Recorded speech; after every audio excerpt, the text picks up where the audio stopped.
संसार तुमचं सर्वांचं स्वागत करतो माझ्या यूट्यूब चॅनलला। बघा आपल्याकडे एक प्रश्न आहे की जो विचारण्यात आला होता राज्यसेवा 2023च्या परीक्षेमध्ये। आता बघा हे जे प्रश्न असतात ना कन्फ्यूज करण्यासाठी विचारले जातात, तर आपल्याला जर का कन्सेप्ट माहित असली तर आपण ॲक्युरेट आन्सर देऊ शकता। जर माहित नसेल तर मी तुम्हाला त्यासाठीच आहे तेच सांगतो तुम्हाला कन्सेप्ट किंवा शॉर्ट ट्रिक्सने अशा प्रकारचे प्रश्न कसे ओळखायचे किंवा कसे अशा प्रकारच्या प्रश्नाचे उत्तर आपण द्यायला पाहिजे। ठीक आहे, आता प्रश्न काय होता की identify the grammatically incorrect sentence. म्हणजे बघा टोटल आपल्याला 4 सेंटेन्सेस दिलेले आहेत आणि यांनी काय म्हटलं की जे ग्रॅमॅटिकल इनकरेक्ट आहेत म्हणजे व्याकरणीय दृष्ट्या हे चुकीचे आहेत ना, त्याचं उत्तर आपल्याला काढायचं आहे। तर अशा प्रश्नाचं उत्तर कसं काढायचं, पहिल्यांदा आपण सेंटेन्स वाचून घेऊ, नंतर ऑप्शन वाचू आणि नंतर आन्सर काढू। ठीक आहे, आता बघा पहिलं वाक्य काय होतं, I saw a good film yesterday. काल मी एक चांगल्या प्रकारची काय बघितली, मूवी म्हणजे पिक्चर किंवा सिनेमा बघितला। ठीक आहे, आणि दुसरं काय होतं की the train left before I arrived, म्हणजे मी येण्याच्या आधीच काय झालं होतं, ट्रेन हे निघून गेली होती। ठीक आहे, हे बी नंबरचं ऑप्शन। सी मध्ये काय म्हटलं यांनी की if I had a car things would be fine. जर माझ्याकडे कार असली असती तर काय झालं असतं, गोष्टी हे खूप चांगल्या झाल्या असत्या, बरोबर आहे। आणि 4 नंबरचं ऑप्शन काय म्हटलं यांनी की ही read the Bible every day, आणि तो दररोज काय करतो, बायबलचं वाचन करतो। पहिलं ऑप्शन बघा काय होतं, ओनली ए आणि सी हे इनकरेक्ट आहे म्हटलं यांनी, ओनली बी अँड सी हे इनकरेक्ट आहे। 3 नंबरचा आहे ओनली बी आणि डी हे इनकरेक्ट आहे, आणि 4 नंबरचा ओनली डी हे जे आहे ना इनकरेक्ट आहे। आता बघा राज्यसेवेच्या परीक्षेला हा प्रश्न विचारण्यात आला होता। प्रश्न अतिशय चिल्लर म्हणजे काय की सोपी आहे, फक्त तुम्हाला काय करणं आहे की आन्सर हे काढायचे आहेत।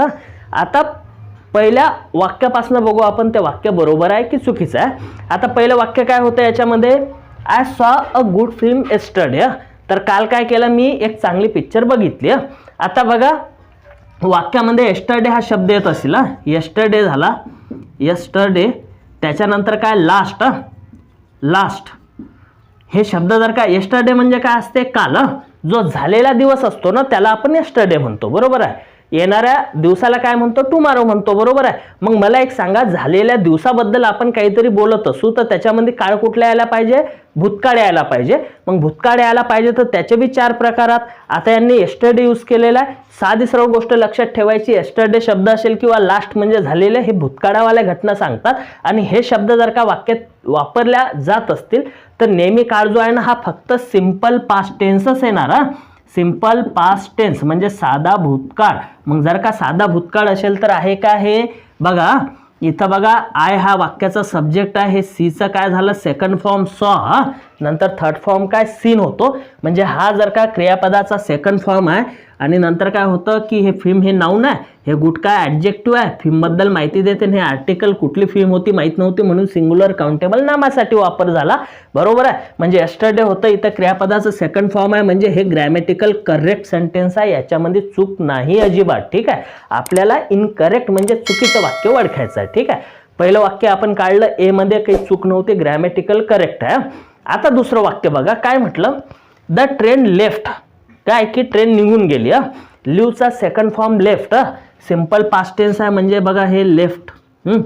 त्याच्यानंतर काय बिफोर, हे काय कंजंक्शन, बिफोर असेल, आफ्टर असेल, इफ असेल, यानं जर वाक्य जोडलेलं असेल तर काय होते सांगतो। नंतर आय काय होता, सब्जेक्ट होता, आणि हे अराइव्ड क्रियापदाचं सेकंड फॉर्म, म्हणजे बघा याच्यात पहिल्या वाक्यामध्ये पण सेकंड फॉर्म आहे, दुसऱ्या वाक्यामध्ये पण सेकंड फॉर्म हा क्रियापदाचा आहे, म्हणजे 2 वाक्य बिफोरनं जोडलेले आहेत, आणि दोन्ही वाक्यामध्ये क्रियापदाचा सेकंड फॉर्म आहे, म्हणजे दोन्ही वाक्य काय सिंपल पास्ट मधले आहेत, बरोबर आहे। आता मला एक सांगा, हे वाक्य वाचता वेळेस आपल्याला समजते काय, 2 घटना घडल्या, पहिली कुठली घटना होती माहित आहे काय, द ट्रेन लेफ्ट म्हणजे ट्रेन निघून गेली, आणि काय बिफोर आय अराइव्ड म्हणजे मी येण्याच्या आधीच ट्रेन निघून गेली।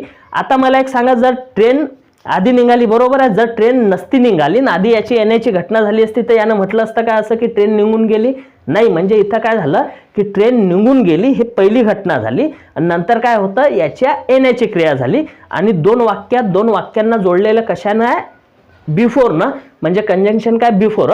एक कन्सेप्ट बघा लक्षात घ्या, जर का वाक्य 2 वेगवेगळे असतील, ते वाक्य जोडलेले असतील बिफोर, आफ्टर किंवा इफ न जोडलेले असतील, तर काय असते दोन्ही वाक्यामध्ये जर का सिंपल पास्ट टेन्स असेल तर बिफोर आफ्टर इफच्या आधीचं वाक्य जे आहे ना हे नेहमी पास्ट परफेक्टमध्ये येणार, म्हणजे जी घटना झालेली आहे ना अगोदर त्याच्यात पास्ट परफेक्ट आणि नंतरच्या घटनेमध्ये सिंपल पास्ट येणार.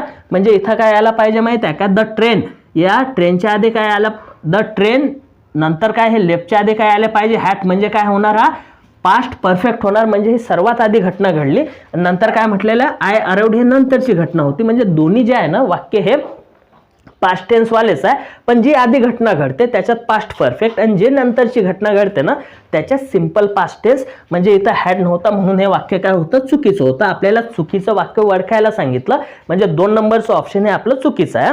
त्याच्यानंतर बघा काय म्हटलेलं याच्यात, if I had a car things would be fine. आता बघा इफ जे आहे ना म्हणजे काय की जर माझ्याकडे कार असली असती तर गोष्टी सोप्या झाल्या असत्या. आता मला एक सांगा, हे जर तर जे आपण म्हणतोय कंडिशन आहे की नाही, मग याच्याकडे कार नसली म्हणून असं वाईट दिवस आहे, त्याचे कार असली असती तर वेगळं काहीतरी. ही एक कंडिशन आहे की कार असली असती तर, आणि ते कंडिशन दाखवण्यासाठी शब्द कुठला वापरण्यात आलेला, इफ शब्द. मग जर का इफ शब्द यूज झालेला आहे इथं पास्ट परफेक्ट यूज झालेला आहे, हा कॉमा आहे, बरोबर आहे. नंतर काय बघा कॉमा होता तर विलचा काय घेतला यांनी पास्ट टेन्स म्हणजे काय वुड. साधी सरळ गोष्ट आहे की कंडिशनल क्लॉज मध्ये जर का सुरुवातच्या याला पास्ट परफेक्ट आला तर पुढचं जे आहे ना सिंपल पास्ट यायला पाहिजे. म्हणून हे जे वाक्य आहे ना हे ग्रॅमॅटिकल बरोबर आहे. आपल्याला चुकीचं वाक्य ओळखायचं, आपलं बी नंबरचं जे होतं ते चूक होतं. आता शेवटचं बघू काय होतं. बघा ही रीड, ही वाक्याचा काय सब्जेक्ट, रीड काय हे क्रियापद आहे, क्रियापदाचं फर्स्ट फॉर्म आहे द बायबल एव्हरीडे. हा एव्हरीडे काय सांगतो माहित आहे का, एव्हरीडे म्हणजे काय की तो प्रत्येक दिवस बायबल हा ग्रंथ वाचतो. याचा अर्थ काय होतो, काल बी त्यानं ग्रंथ वाचला बायबल, आज पण वाचला, उद्या पण वाचेल, परवा पण वाचेल, धरवा पण वाचेल. म्हणजे जेवढे दिवस येतील ना जोपर्यंत तो ग्रंथ वाचणं होत नाही तोपर्यंत तो वाचणार आहे. म्हणजे ही जी घटना आहे ना ही रेग्युलर होते. मग जी घटना रेग्युलर बेसिसवर होत असते ना त्याच्यात आपण नेहमी कुठला काळ यूज करतो तर साधा वर्तमान काळ. मग साधा वर्तमान काळ तर आहे क्रियापदाचा फर्स्ट फॉर्म आहे. मग मला एक सांगा, साधी सरळ गोष्ट आहे, वाक्याचा सब्जेक्ट जो आहे ना ही हा सब्जेक्ट, हा सब्जेक्ट काय माहित आहे तुमचा थर्ड पर्सन आहे आणि सिंग्युलर आहे. आता ग्रॅमॅटिकल पर्सन किती असतात, 2. आय म्हणजे फर्स्ट पहिला पर्सन, यू म्हणजे सेकंड पर्सन, उरलेले सगळे काय असतात थर्ड पर्सन. मग जर का थर्ड पर्सन हा सिंग्युलर असेल, काउंटेबल असेल तर क्रियापद पण का सिंग्युलर काउंटेबल असायला पाहिजे, म्हणजे सिंग्युलर असायला पाहिजे.